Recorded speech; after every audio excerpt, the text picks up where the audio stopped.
But how exactly did this idea come about? There's articles out there that talk about how it grew over the years, but specifically about where the idea came from to not only have a summer showcase, but to have it in Las Vegas. How was that idea conceived? Well, remember, exactly?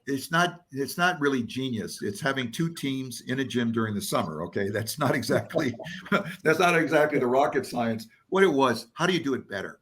Was one of the things that I could tell very few people enjoyed Summer League. It was a have to go to, and there were all these satellite after Loyola Marymount, which people kind of wanted to go there because it was a centralized place. You knew you could find people you were looking for because ultimately over a 10-day period, you'd be able to find them.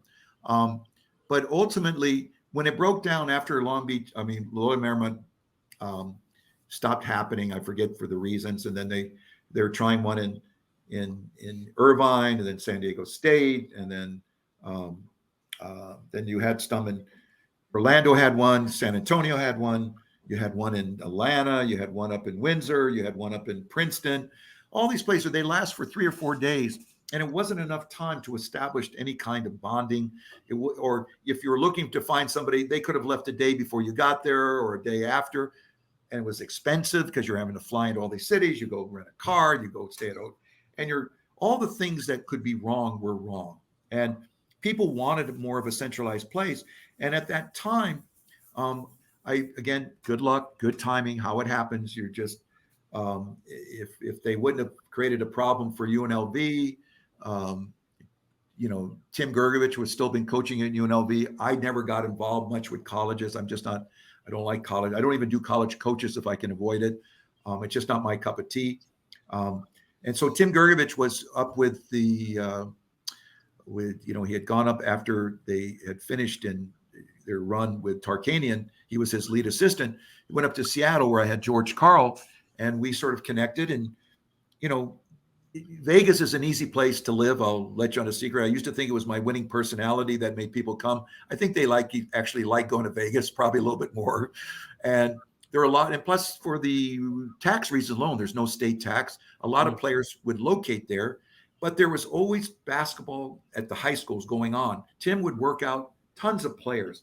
Tim Gergovich, nobody really, this guy should be in the Hall of Fame because he literally is the player whisperer. He was the first guy who took player development to another level, a real professional level, and where players got lathered up, not only during, off days, before games, they would come out there and he would build what I talked about before, the marathon. He would have guys running 15, 20 miles like it was a wind sprint because they were so much better conditioned because of the everyday quality that he brought to the table. So Tim would say, come on, man, let's get everything here. This would make more sense. We'd be able to work out our guys, still have games, and people would be able to watch. Then a lot of the things, and one of the reasons that the Gerg camp became the biggest camp for early NBA pros as well as coaches, because the Pete Newell camp used to just do drills. They used to have the Pete Newell camp in Hawaii, and you do drills, but you never scrimmage. So you never incorporated what you were learning at a station, either the drop step or the pivot move around the basket. You would never incorporate it into a real live game experience. And that's what the Gerg camp took it to the next level, where we would have stations and learn particular moves and then be able to incorporate them into a game-like setting. But they wanted a place where you didn't have to travel so much. You could be in one place.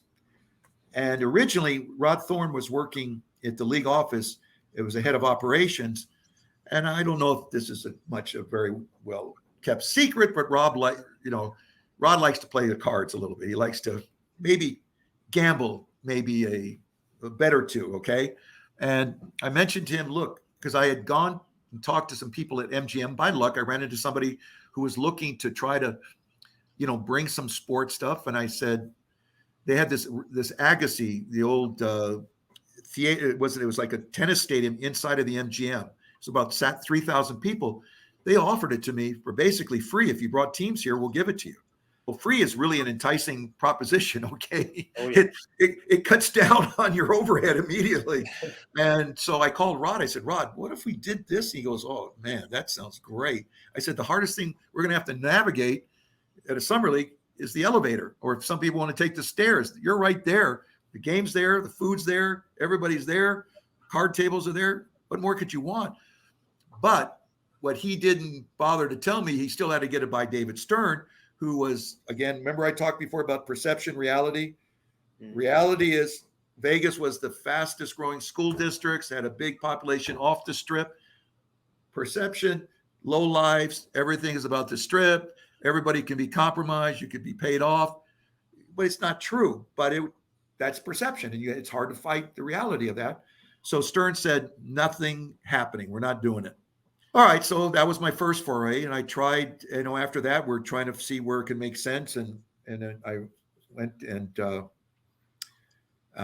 we looked at UNLV, which again, no gambling. We tried New Orleans, but that was still connected to a casino, even though it was a long walk. But they still felt that there was the proverbial connection because of the tunnel, so that didn't work. But we tried UNLV, and I was working. Stu Jackson then became the new director of operations for the NBA, and the one thing that, again, luck and timing. I've known Adam before he was the deputy commissioner. I knew him when he was with the league office and he was negotiating a lot of overseas stuff because I would be there all the time when he was there, and we'd run into each other, and we developed a pretty good rapport.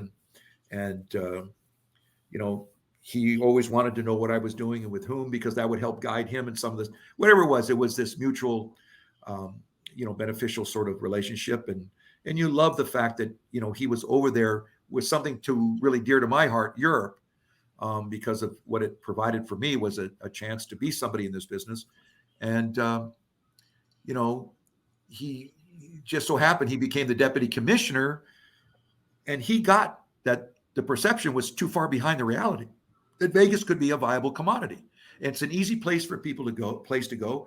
And you're also not having to play hometown favorites, which is always a problem with teams. It's like, well, I think all All-Star games should be there because you don't displace the season ticket holders who get pissed beyond belief when they know they're not getting their same seats when it comes to the All-Star. Only the sponsors get those great seats.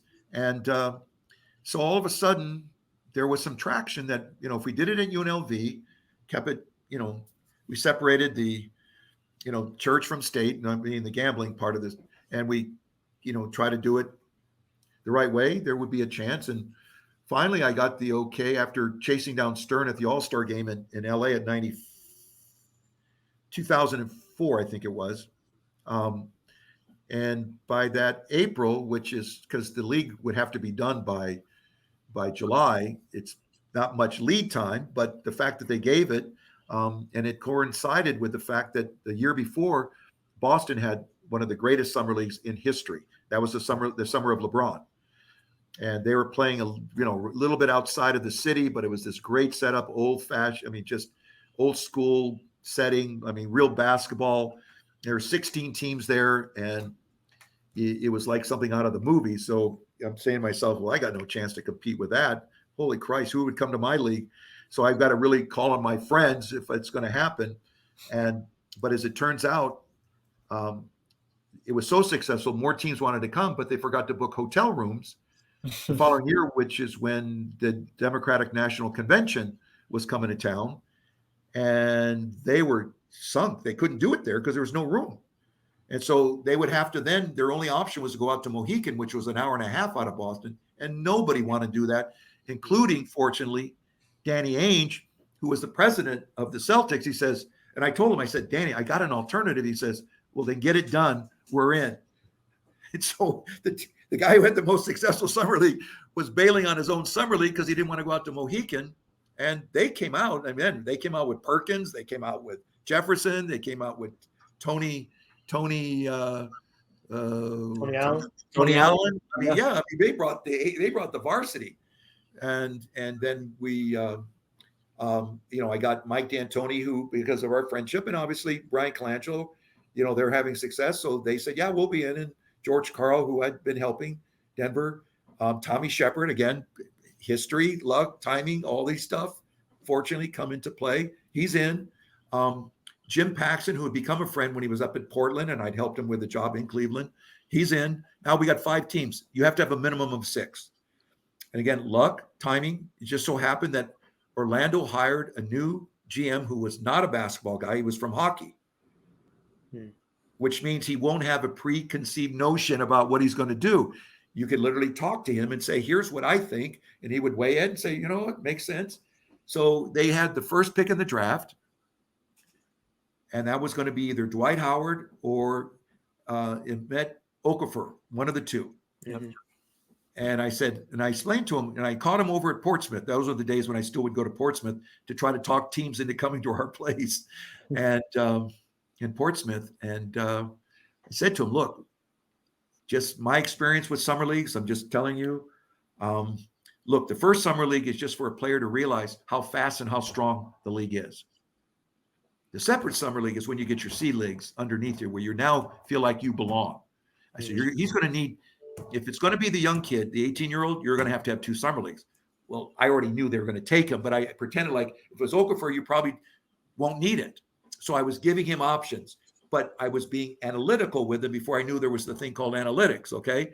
And I was able to convince him that if it's going to be Dwight, you need that second summer league. He bought in, and so did his coach, Johnny Davis, who ended up becoming a client later on as a head coach. And the rest is summer league history, guys. That's how it. Luck, timing, good fortune, right place, right time, right deputy commissioner, because he's the one who convinced Stern, stop with this. It's not the same Frank Sinatra, all the Rat Pack stuff. This is a legit neighborhood place where we'll get a good audience, and bingo, we're here. It paid off. We're all here because of it, guys.